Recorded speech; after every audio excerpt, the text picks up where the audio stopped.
Newcastle aren't messing around, are they? Sandro Tonali this week. Last week it was Nicolo Barella. That didn't really happen, but they don't care. They'll move on. Straight back in the market. Sandro Tonali, AC Milan, Italian central defensive midfielder.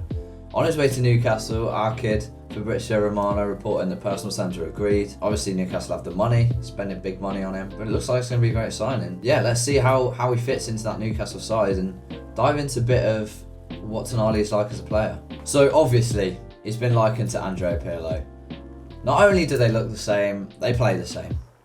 That Regista role, deep lying playmaker, both really comfortable on the ball, technically outstanding, press resistant, can play through that midfield like no one's there. And Tonali's only 23. It's a big investment for Newcastle and one that they'll be hoping can take their midfield and their whole team to the next level this season. So let's take a look at Tonali, what he's been like in Serie A as a player, both this season and previously. Playing for AC Milan, obviously has one Scudetto to his name already, last season winning that with the Milan Giants, and he's a brilliant player. Creatively, he loves to get on the ball from deep, has an expected assist last season of 4.54, exceeded that, got 7 assists with 1.8 key passes per 90, which is really impressive for someone in his position, someone who doesn't tend to get that near the penalty area and tends to make things happen from deep. Let's take a quick look at his heat map from this season.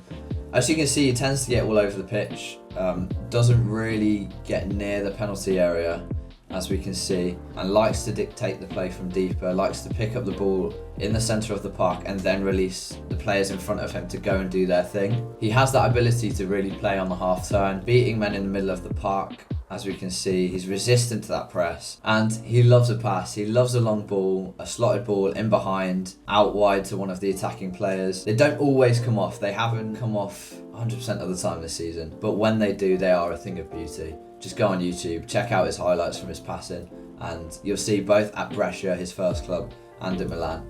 When those passes come off, they are gorgeous and they can really get the team moving up the pitch. And from deep, he's not shy of a dribble forward. He likes to get on the ball. He likes to carry his team forward up the pitch. He's not shy of really dragging his team towards the opposition penalty area if he really needs to. He likes those heavy touches.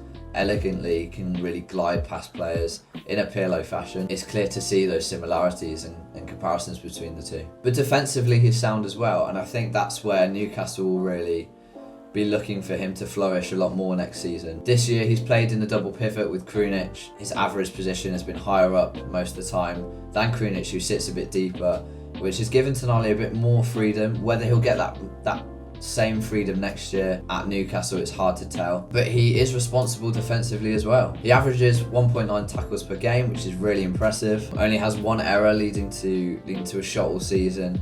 No errors leading to goals. He averages 1.9 tackles per game, which is really impressive. And let's just take a quick look at one of his better games where he was brilliant both going forward and defensively. It was in AC Milan's away win at Napoli, who obviously went on to win the Scudetto.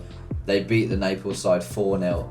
I mean, one of the most impressive and shocking results of the season. In this game and in a lot of games last season, he really drifted to the left-hand side more because he's playing in that double pivot with Krunic. Krunic covers more of the right, sits a bit deeper, whereas Tonali can get on that ball in the centre of the park, covering the wing if he needs to as well. He got 1 assist in this game for Rafael Leao, one of the later goals. In this, he pressed the opposition midfield, won the ball, beat 2 men really impressively, had loads of space then to afford him in front of him, released the ball to Leao, and Leao went and did his thing and got his goal. This shows how he can both press and be press resistant. Whether he'll have to press as much next year playing in a single pivot, which is most likely, we'll have to wait and see.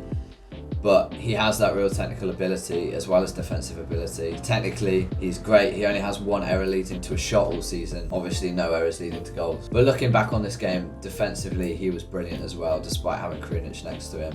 He won 7 of his 8 ground duels. He won 7 out of 8 of his ground duels in midfield.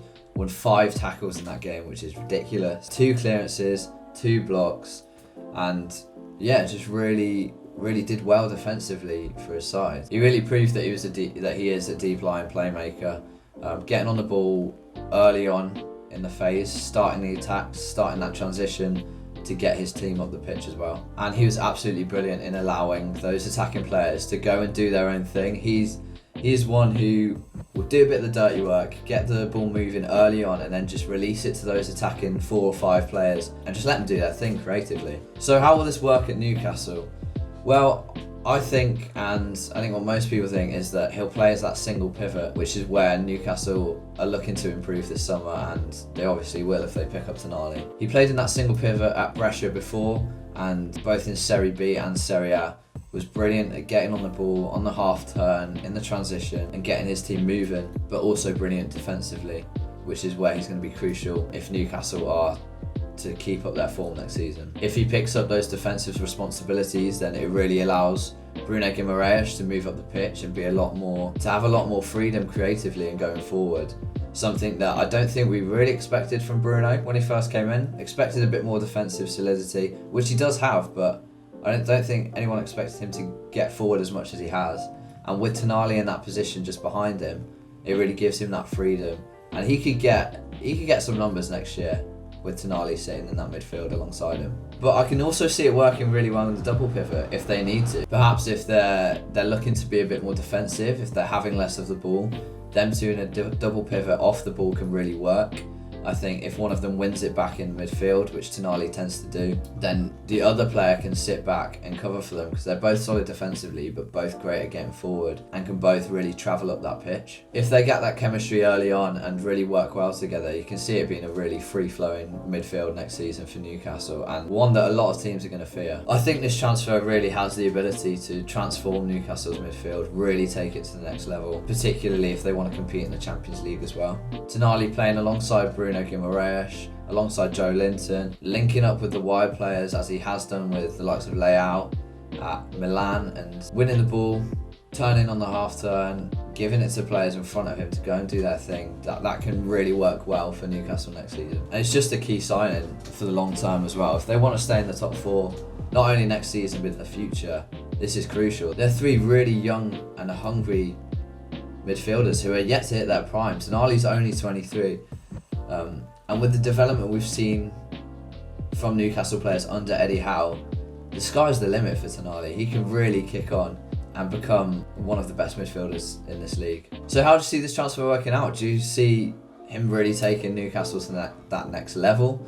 Do you see them staying in the Champions League places, establishing themselves more in that top 4? Do you think they'll ever fall out of it now? Once they're in it, do you think they'll ever come out? We'll have to wait and see. Let us know what you think in the comments. Please make sure to subscribe and like. Make yourself at home on the channel. I really appreciate it. We're going to have more content coming out this summer. Obviously with the transfer window in full swing, there's a lot to talk about. So get comfy and I'll see you in the next video.